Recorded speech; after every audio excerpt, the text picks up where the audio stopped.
Bharatiya Janata party ने अपना manifesto launch कर दिया है और उसके बाद छत्तीसगढ़ में और सारे पॉलिटिकल पार्टीज में हलचल जरूर मच गई है। इनफैक्ट कांग्रेस ने ऑलरेडी रिएक्ट कर दिया है। भूपेश बघेल ने एक वीडियो रिएक्ट करते हुए कहा कि बीजेपी सिर्फ वादे करती है, इम्प्लीमेंटेशन के टाइम पे भाग खड़ी होती है।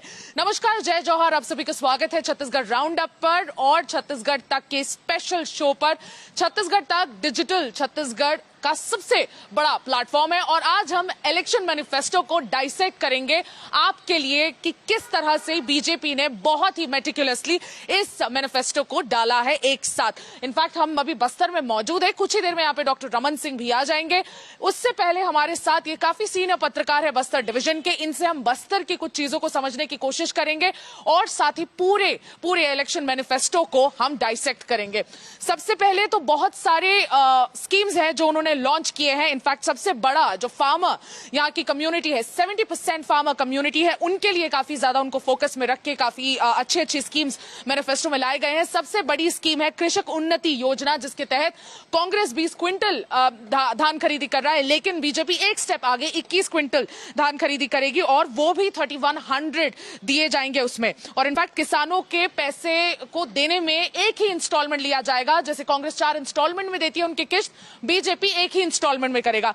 आपका बहुत बहुत स्वागत है छत्तीसगढ़ राउंड अप पर। प्लीज अपने आप को इंट्रोड्यूस करें हमारी ऑडियंस के लिए। और मेरा पहला सवाल यही होगा कि किस तरह से कृषक उन्नति योजना जो इन्होंने लाया है, कांग्रेस के जो ऑलरेडी जो स्कीम्स चल रही है, 20 क्विंटल की शुरुआत जो खरीदी हो रही है वो ऑलरेडी हो चुकी है। आपको क्या लगता है बीजेपी का ये जो है ये मास्टर स्ट्रोक कहलाएगा या वो कांग्रेस के फुटस्टेप्स फॉलो कर रहे हैं? नहीं, मास्टर स्ट्रोक तो बिल्कुल है। मेरा नाम नरेश है और एक बात मैं और इसमें साफ करना चाह रहा हूं कि कांग्रेस ने जो 17 घोषणाएं अब तक कर रखी हैं उसमें कर्ज माफी उन्होंने कर रखा है, जिसका जिक्र इस मैनिफेस्टो में नहीं है बीजेपी के। लेकिन ये बात सही है कि 3100 और एक मुश्त जो पैसे देने की बात है, क्योंकि किसानों में नाराजगी थी कि उन्हें अलग अलग किस्तों में मिल रहा है, तो उसका ठीक तरह से वो उपयोग नहीं कर पा रहे थे या उस घोषणा से अपने आप को सीधा जुड़ा नहीं महसूस कर पा रहे थे। तो भाजपा ने इस मैनिफेस्टो में इस बात का ध्यान रखा है। और आप देखिए कि अगर आप एक अनुमान ले लें कि अगर किसान कर्ज कितना ले रहे हैं, तो करीब हमारे यहाँ बस्तर में ही 2.5 लाख के करीब पंजीकृत किसान हैं और उनमें से 1,76,000 के करीब किसान कर्ज लेते हैं और ये 1,000 करोड़ रुपए का कर्ज है। यानी खेती किसानी धान काफी बड़ी तादाद में यहाँ पर होता है, तो निश्चित तौर पे इसका असर होगा। एक मास्टर स्ट्रोक तो है, एक मास्टर स्ट्रोक जरूर है। लेकिन आपको लगता है कि कर्ज माफी का अनाउंसमेंट ना करके बीजेपी थोड़ा सा उस रेस में पीछे रह गई है कांग्रेस से? जी, मुझे ऐसा लगता है कि बिल्कुल, मतलब क्योंकि अगर आप देखें तो तेंदुपत्ता देख लीजिए, वनोपज की खरीदी पर जो समर्थन मूल्य है उसमें 10 रुपए इजाफे की बात कांग्रेस ने की थी, तो उसके मुकाबले इस बात का जिक्र इस मैनिफेस्टो में नहीं है। तो ऐसी छोटी छोटी चीजों का भी अंतर है। पर जो मास्टर स्ट्रोक है वो बिल्कुल सही है कि वो धान है, क्योंकि पिछले चुनाव में भी आप 2018 में देखिए कि ये बिल्कुल अनुमान नहीं था कि इतना बड़ा फर्क पड़ेगा आम जनता के बीच, और वो इस बार भी है कि जो सबसे पहला उन्होंने रखा है धान को रखा है और इसका असर पड़ेगा। पर अगर आप बहुत बारीकी से देखेंगे तो ऐसे छोटे छोटे अंतर आपको दिखाई देंगे। तेंदुपत्ता पे उन्होंने कहा कि अभी कांग्रेस तेंदुपत्ता को 4,000 रुपए प्रति माह में ले रही है। इनफैक्ट वो कह रहे हैं कि वो 5500 में लेंगे। जी बिल्कुल, 5500 मानक बोरा में करेंगे। इसका असर क्या लगता है क्या होगा बस्तर में? जी बिल्कुल, बहुत बड़ी आबादी है बस्तर की जो तेंदुपत्ता 15 दिनों के ही सिर्फ कामकाज में, इसे हरा सोना तक कहा जाता है, इसकी उपयोगिता आप ऐसे समझ सकते हैं। और सिर्फ 15 दिनों के अंदर अंदर ये माना जाता था कि 6 महीने का वो पैसा जमा कर लेते हैं गांव के लोग अपने बाजारों में जो घरेलू खरीदी के लिए। और अगर आप देखेंगे उसको तो 5,500 ही नहीं, चरण पादुका सहित जो पुरानी योजनाएं हैं जिसमें छात्रवृत्ति से लेकर के कई छोटी छोटी सुविधाएं भी हैं तेंदुपत्ता संग्राहकों के लिए, उसका भी उन्होंने जिक्र कर रखा है कि वो पुरानी स्कीम्स को भी दोबारा शुरू करेंगे। एक बात जो धान खरीदी से जुड़ी रोचक है इसमें वो ये कि 2016-17 और 17-18 के दौरान जो भारतीय जनता पार्टी के ऊपर आरोप था कि उन्होंने जो धान का जो बोनस था वो नहीं दिया था, वो उसका जिक्र किया। ये एक तरह से छत्तीसगढ़ की जनता से माफीनामे की तरह है। माफीनामे की तरह, ये बहुत ही इंपॉर्टेंट पॉइंट है क्योंकि काफी ज्यादा एंटी इनकम्बेंसी देखी गई थी 2018 में और उस एंटी इनकम्बेंसी को कहीं ना कहीं कॉम्पनसेट करने की कोशिश तो बीजेपी ने पिछले 5 सालों में की है। लेकिन इस बार माफीनामे की तरह भी इस पूरे मैनिफेस्टो को देखा जा रहा है। फर्स्ट कॉमेंट्स आपके, आप अपने आप को इंट्रोड्यूस करें। अनिल सामंत हरिभूमि से हूँ और ये नरेश जी की बात को मैं और आगे बढ़ा रहा हूँ। ये जहाँ तक कर्ज माफी वाली बात है, चूंकि बस्तर जो है ये बाकी एरिया से बिल्कुल भिन्न है, ठीक है, आदिवासी बहुल्य बस्तर है, यहाँ पे कर्ज माफी मास्टर स्ट्रोक है। इसमें पिछड़ गई भाजपा।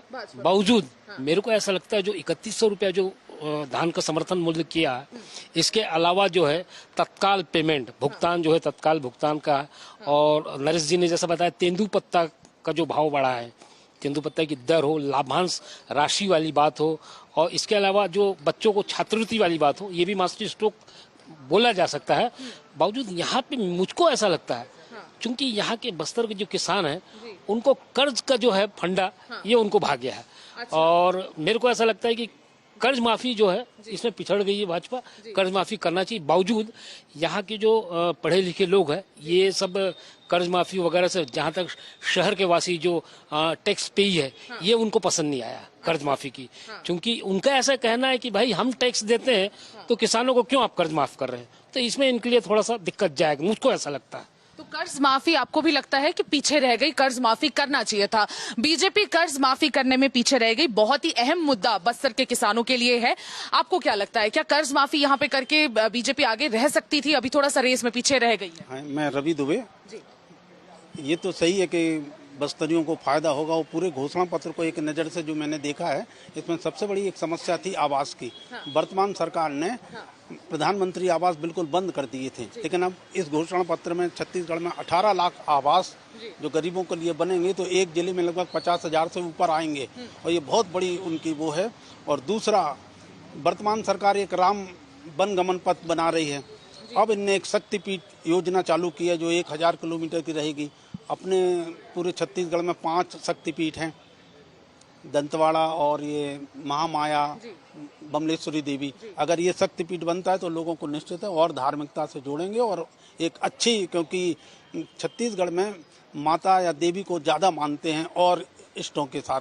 आपने क्योंकि बहुत बड़ी उपलब्धि होगी ये। आपने धार्मिक एंगल पे कहा, इनफैक्ट एक ये भी एक योजना लाने की वो सोच रहे हैं कि श्री राम के मंदिर लेके जाएंगे यहाँ से लोगों को। ननिहाल कहा जाता है, यहाँ पे छत्तीसगढ़ को श्री राम जी का ननिहाल कहा जाता है, और कांग्रेस ने बहुत काम किया उस तरफ से, उस टुवर्ड्स दैट, एंड बहुत ज्यादा डेवलपमेंट करने की कोशिश की है। श्री राम के जितने भी स्पॉट्स थे उनको श्री राम के टेम्पल अयोध्या लेके जाने से बेटर आपको नहीं लगता कि यहाँ पे श्री राम जी को यहाँ पे इसके ननिहाल की तरह बहुत अच्छे से और डेवलप करना चाहिए? नहीं, करना चाहिए, लेकिन फिर भी छत्तीसगढ़ के लोग देवी को ज्यादा मानते हैं। बस्तर में दंतेश्वरी माई को मानते हैं, तो आज तक रामलीला भी नहीं हुई कभी, रावण दहन भी नहीं हुआ। ये बहुत सी चीजें कितनी बड़ा, लेकिन यहाँ सब माता के ज्यादा भक्त हैं। छत्तीसगढ़ में माता के ज्यादा भक्त हैं। और ये जो शक्तिपीठ योजना उनने 1000 किलोमीटर की रखी है, ये बहुत ही सराहनीय रहेगी और बहुत ही अच्छी रहेगी। आपको लगता है हिंदू वोट्स काफी ज्यादा इससे आ सकते हैं, आकर्षित होंगे?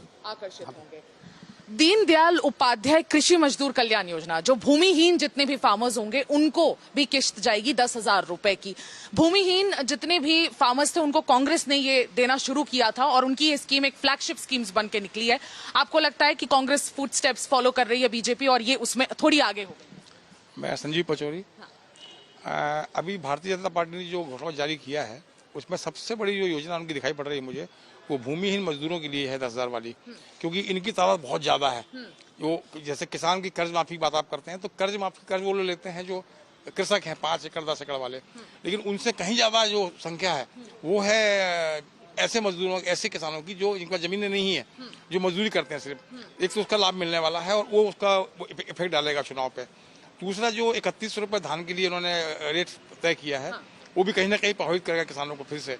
साथ ही जो अपना प्रधानमंत्री आवास योजना की जो रुकी थी 18 लाख परिवार, यानी कि 18 लाख को 4 से भी जोड़ते हैं तो काफी बड़ी तादाद होती है, वो 72 लाख के आसपास पहुंचता है वो। तो मतलब कहने का ये कि एक योजना ये भी है जो कहीं ना कहीं मतदाताओं को करेगी प्रभावित। तेंदुपत्ता, खासतौर से बस्तर क्षेत्र, आदिवासी क्षेत्र, तेंदुपत्ते की राशि बढ़ाई उन्होंने, और उसके बाद में बोनस देने की बात भी की है। तो ये 3-4 चीजें ऐसे फैक्टर हैं जो कहीं ना कहीं भारतीय जनता पार्टी के प्रति आकर्षित करेंगे लोगों को। चूंकि 15 वर्ष गवर्नमेंट रही है भारतीय जनता पार्टी की, इसके पहले कई अच्छी योजना पर काम किया भाजपा ने पहले भी, तो कहीं ना कहीं वो उनको दोबारा आकर्षित कर पाएंगे, ऐसा लग रहा है अपने को। आपको बस्तर में किस तरह का चुनौती लग रहा है भाजपा के लिए स्पेशली, क्योंकि कांग्रेस ने बेस्ट एवर परफॉर्मेंस अपना दे चुके हैं, 11 सीट्स मिले थे, बाई इलेक्शन में जो 1 सीट बची हुई थी वो भी उनके पास चली गई। क्या लग रहा है बस्तर में क्या चैलेंज रहेगा भारतीय जनता पार्टी को, किस तरह से उनकी रणनीति होनी चाहिए? देखिए, बस्तर का जो मतदाता है वो मतदाता हर किसी को मौका देता है, और लंबा मौका देता है। यानी ऐसा नहीं है कि आपने जैसे भाजपा को 15 बार जिताया उन्होंने, इसके पहले कांग्रेस पार्टी के लगातार विधायक रहे यहाँ पे 12-12, 11-11। अभी फिर यही स्थिति है। लेकिन चूंकि अभी बस्तर को लेकर अपन खास तो बात करें अगर, तो यहाँ का मतदाता योजनाओं पे कम ध्यान देता है। वो प्रत्याशी, पार्टी के लोगों का व्यवहार, पार्टी के लोगों का उनके साथ में कैसा वो है व्यवहार कहा जाए, खास तौर से उन चीज़ों में ज़्यादा इफेक्ट डालता है वो। और धर्मांतरण एक बहुत बड़ा मुद्दा यहाँ पे उभरा है, और वो धर्मांतरण का जो मुद्दा है वो कहीं ना कहीं भारतीय जनता पार्टी को लाभ पहुंचाने वाला है, क्योंकि बस्तर के बहुत से विधानसभा क्षेत्रों में ईसाईकरण, मतलब धर्मांतरण जो है कहा जाए, बहुत बुरी तरह से फैला है, और उसको लेकर के स्थानीय आदिवासी बहुत ज्यादा रोष भी है। बहुत ज्यादा रोष है स्थानीय आदिवासियों में, बहुत ज्यादा रोष है। मैं दोबारा आप लोगों से एक और सवाल लेना चाहूंगी। 500 रुपए में सिलेंडर, कांग्रेस ने भी कह दिया है कि 500 रुपए हम सब्सिडी देने वाले हैं, और बीजेपी ने भी कह दिया है कि 500 रुपए में सिलेंडर। क्या आपको लग रहा है किसको क्या फायदा होने वाला है? ये समझ में नहीं है कि सिलेंडर किस किस को है, महिलाओं को, बीपीएल या महिलाओं को? नहीं, कौन सी महिलाओं को? सामान्य महिलाओं को भी है कि बीपीएल में? ये कुछ नहीं लिखा है। तो ये तो मतलब साफ हो कि किसको, कि हर महिलाओं को, क्या महिलाओं को मतलब सामान्य वर्ग की और किसी भी वर्ग की हो, सबको दें तो ज्यादा अच्छा है, और किसी एक को देंगे तो नाराजगी तो होगी। आपको ऐसा लगता है लिकर बैन, क्योंकि एक बहुत बड़ा मुद्दा शराबबंदी का जो कांग्रेस ने प्रॉमिस किया था नहीं हुआ, और अभी इनके मैनिफेस्टो में जो हमने यहाँ पर निकाल के रखा हुआ है अपने फोन में, और हम इसको रेफरेंस की तरफ बार बार देख रहे हैं, वो ये है कि एक महातारी वंदन योजना जो मैं पढ़ रही हूँ, हर महातारी वंदन योजना की शुरुआत कर प्रदेश की प्रत्येक विवाहित महिलाओं को 12,000 की वार्षिक वित्तीय सहायता प्रदान की जाएगी। आपको लगता है लिकर बैन, जो ऑलरेडी जिससे महिलाएं थोड़ी आक्रोशित लग रही हैं, उनके लिए महातारी योजना भी जो लाने वाले हैं 15,000 रुपए देके, फायदा होगा? मास्टर स्ट्रोक इसको बोल सकते हैं, ये मास्टर स्ट्रोक है। चूंकि आप शराबबंदी की बात कही थी, आपने वादा किया था छत्तीसगढ़ के लोगों को, 2.5 करोड़ छत्तीसगढ़ के लोग जो है अभी अपने आप को ठगा महसूस, खासकर जो हमारी मातृशक्ति महिलाएं हैं, वो तो शुरू से ही शराब के मतलब विरोध में रही है, और कई आंदोलन भी किए हैं। तो मेरे को लगता है ये जो महातारी योजना भाजपा का लाई है, इसमें लगता है कि महिलाओं का तो समर्थन जबरदस्त मिलना चाहिए। महिला का समर्थन इसलिए मिलेगा क्योंकि वो लंबे समय से शराबबंदी के सपोर्ट में रही है, और इनके साथ धोखा हुआ, छल हुआ। तो ये मतलब मेरे को ऐसा लगता है कि कांग्रेस के विपक्ष में जाएगा, विरोध में जाएगा, इसमें कांग्रेस को नुकसान होगा, मुझको ऐसा लगता है। कांग्रेस को नुकसान होगा, ये कह रहे हैं कांग्रेस को नुकसान होगा। 500 रुपए में सिलेंडर, महातारी योजना, कहीं ना कहीं एक छत्तीसगढ़ वाद को भी इसमें भेदने की कोशिश की गई है। दीनदयाल उपाध्याय एक योजना भी लाने की कोशिश की गई, लेकिन महातारी योजना, महातारी माता का अभी तक जिक्र नहीं होता था, लेकिन अब जिक्र शुरू हो गया, उनके नाम पे योजनाएं शुरू हो गई हैं। क्या लग रहा है, छत्तीसगढ़ियावाद भी इस मैनिफेस्टो से झलक रहा है? नहीं, ये तो है, पर देखिए हम लोग तो पत्रकार हैं, तो हमें लगता है कि अगर आप ऐसा देखें तो भारत माता का जिक्र तो होता था। तो फिर छत्तीसगढ़ मातारी उसका एक स्थानीय भाषा का ही तो वर्षन है। तो ये बंटवारा राजनीतिक है, मतदाताओं को एक आप दिमाग से बांटते हैं, अलग अलग संस्कृति के हिसाब से एक तरह से एकजुट करते हैं। तो मुझे तो ये लगता है, और ये बात सही है कि ठीक है, उस प्लेटफॉर्म पे तो सभी को आना है। अगर लोकल की बात हो रही है तो लोकल पर तो सभी को जाना है, तो शायद इसलिए ऐसा है, पर मैं इससे थोड़ा कम सहमत हूँ। अच्छा, महिलाओं के उसमें आप क्या कहेंगे? मास्टर स्ट्रोक उन्होंने कहा कि महिलाएं नाराज है ऑलरेडी लिकर बैन ना होने की वजह से, उन्होंने कहा कि मास्टर स्ट्रोक। लिकर बैन तो घोषणा पत्र में था ना कांग्रेस के, और उन्होंने इस समस्या को समझा, इसीलिए घोषणा पत्र में लाया था, लेकिन नहीं कर पाए।